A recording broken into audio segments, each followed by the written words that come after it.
Good afternoon, everyone. My name is Sharon Kinnear, and I'm here from Talking Gurus.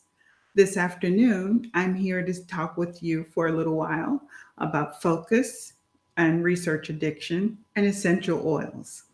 And I know these three things sound pretty far fetched, but they're actually quite intertwined. And by the time we're done, you'll see how one affects the other.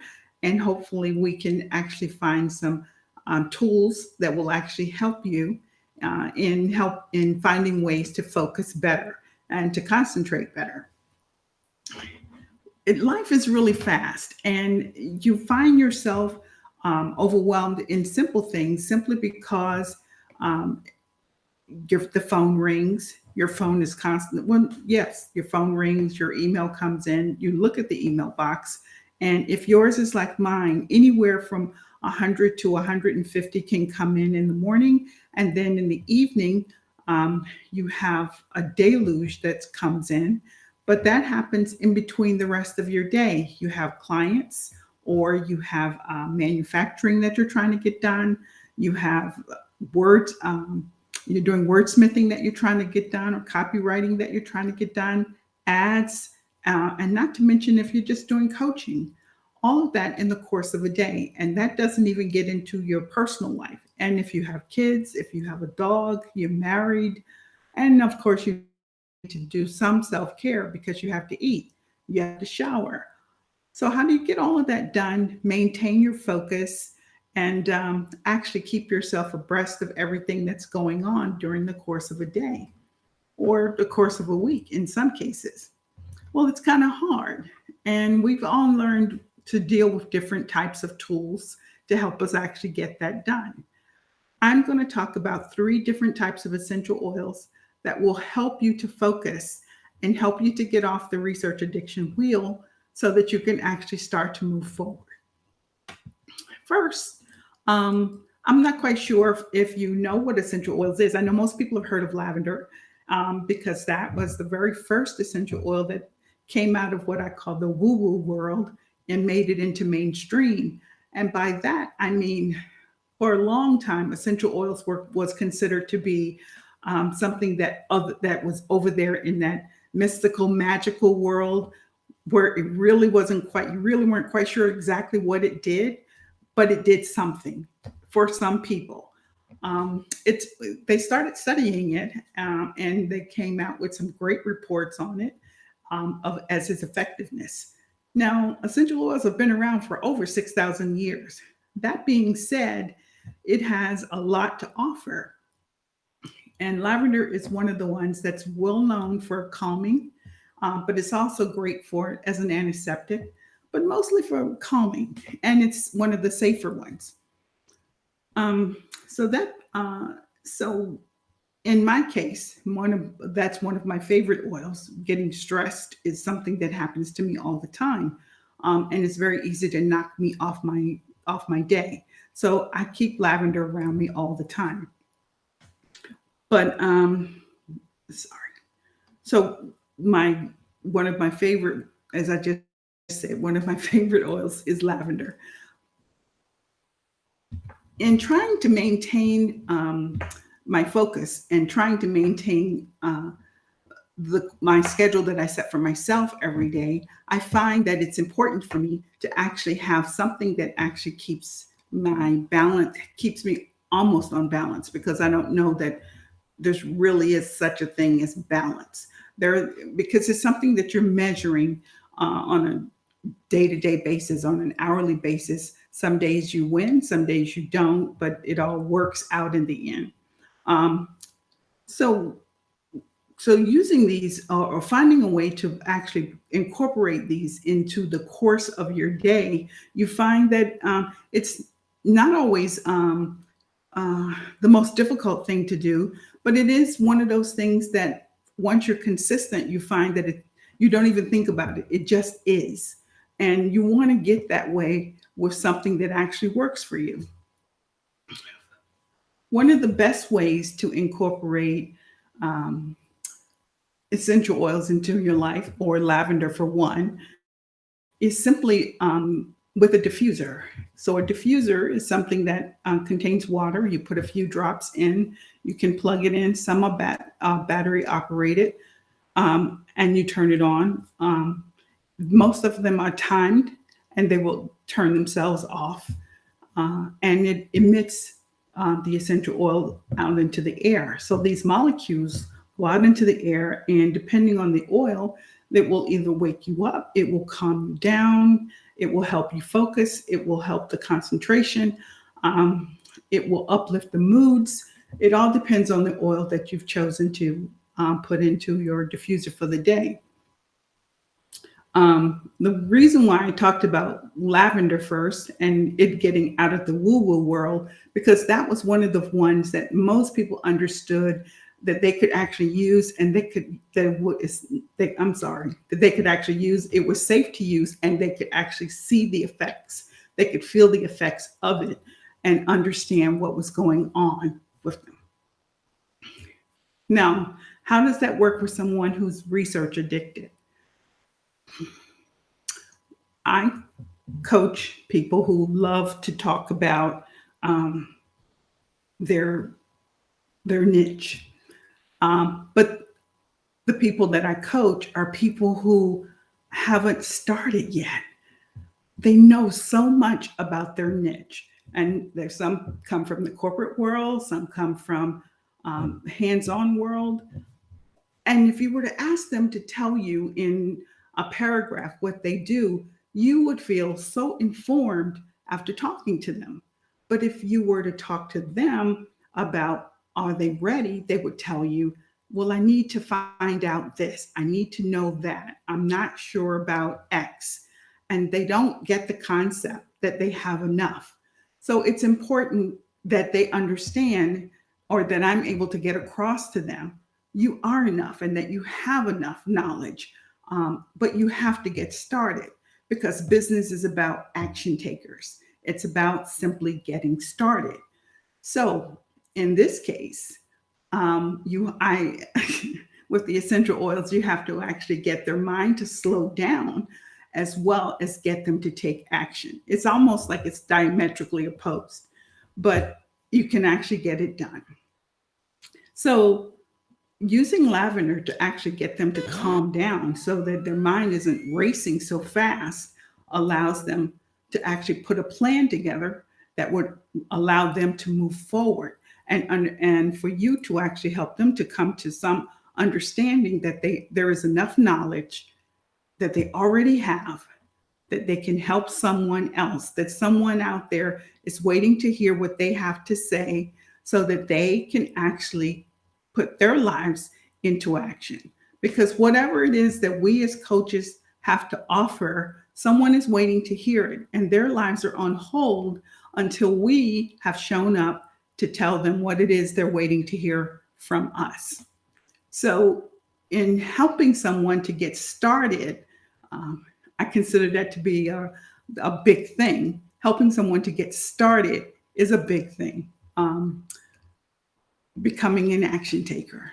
So anyway, getting back to how we can get that done. Rosemary is the next essential oil we're going to talk about. Again, that's one of those essential oils that's been around forever.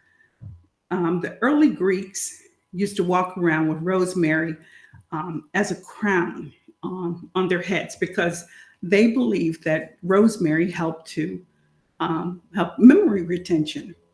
Well, after several studies, we found that, I didn't really do much of the research, any of the research really, but they found that rosemary does help to retain memory. It does help you to memorize, help to strengthen your memory. So the Greeks were correct in that. So in being able to use rosemary essential oil, we found out that it stimulates the senses, it sharpens your focus, it aids in memory retention, and it can be used for virtual work meetings. It can be used for teleconferences, remembering important dates, all kinds of things like that. So knowing that it's kind of like a brain boost for you, it would help you to relax some, to know that you have a grasp of the knowledge that you have, so that you can actually start to move forward. This is one of those oils that will mix well with um, grapefruit oil or some other citrus oil, because rosemary is a little heavy. And if rosemary sounds familiar to you, it's because it is. It is one of those oils that is oils or herbs that is used in cooking. And it's very fragrant, it's very strong. If you use too much, it will pretty much take over the dish. And that's because it can be invasive. So the essential oil is very strong, and we don't need to use tons of it or more than a couple of drops, because too much is not a good thing. Using a lot of it is not a good thing at all. Excuse me. The next oil that we're going to talk about is peppermint oil. It can rapidly stimulate or boost one's energy without increasing the nervous tension, simply by inhaling it. Now, with peppermint, it's a very strong oil as well. And it, again, can dominate, can take over. But if you are dragging in the afternoon, if you are feeling sad, if you are tired, if you are somewhat depressed, any of those negative things, you can put a drop of peppermint oil in a couple of drops of olive oil, or a couple of drops of almost any type of plant-based oil. Rub them together, cup your nose, and inhale.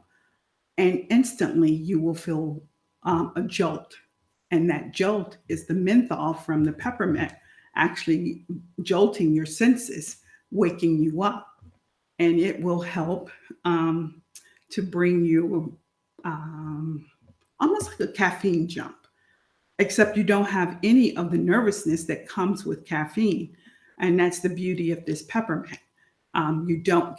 It's not a jolt to your nervous system in the way that caffeine is, and there are no lingering effects, but you're going to get the jolt.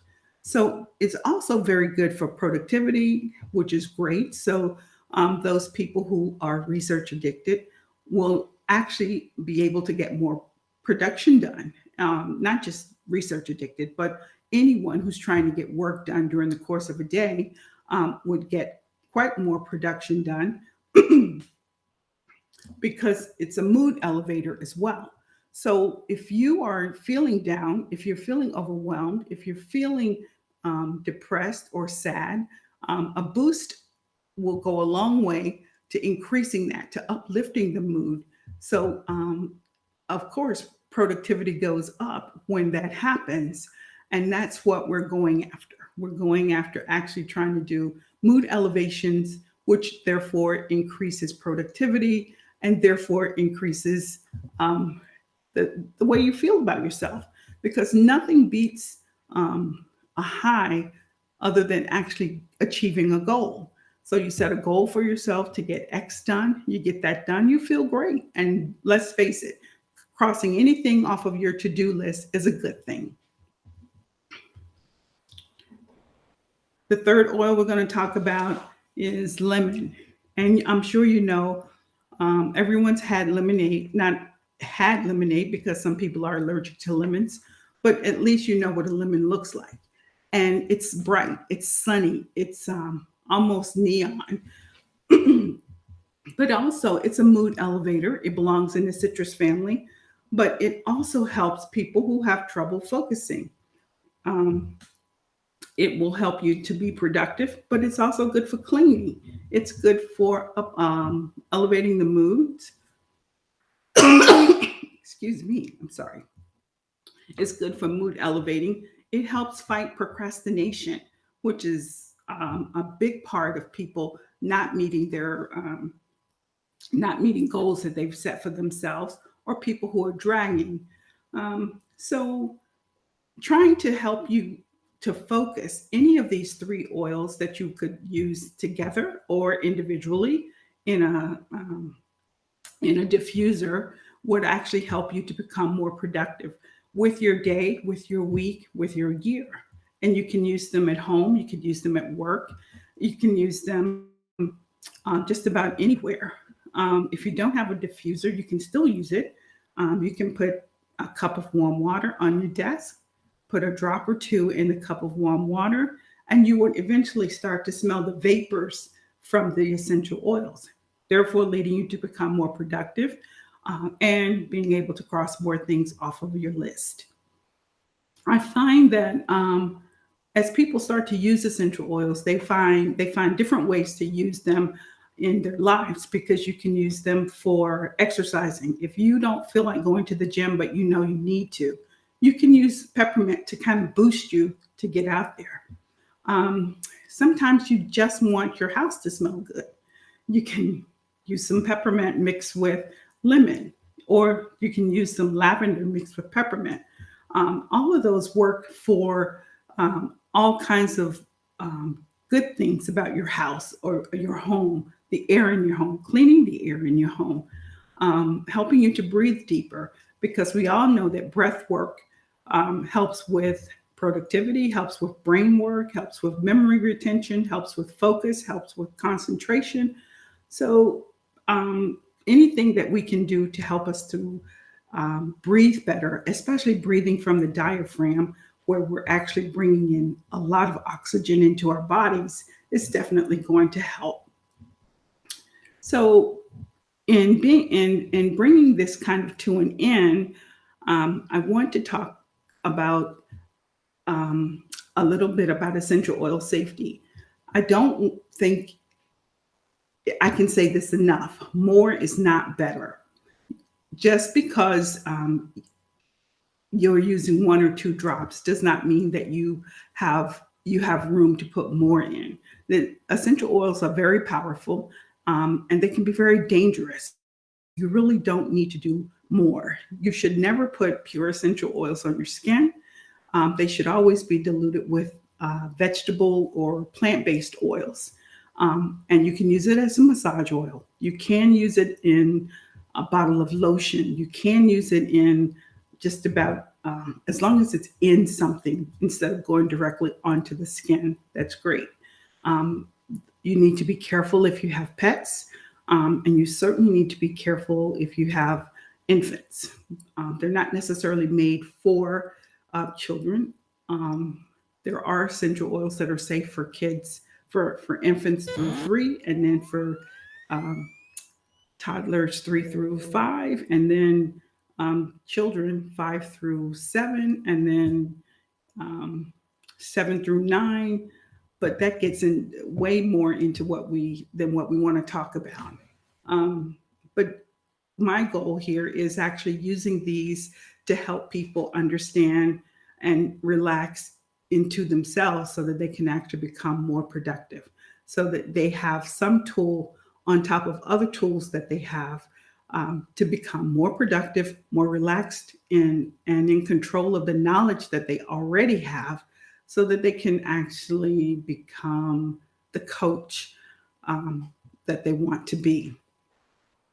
You can get in touch with me at any time. You can reach me at Sharon@talkinggurus.com. I also have a website, aromatherapyguides.net, which you can reach me at. There's a freebie out there, and I'm constantly trying to find ways to weave in the 3, as you can hear, my 3 loves, which is actually helping the research addicted, helping newbies get their businesses off the ground, and using aromatherapy. If there's anything that I can help you with, please don't hesitate to call me. I have a podcast coming up in the beginning of January. It should have started in December, but that just didn't work out for me. So it's going to start in January. And I thank you so much for your time.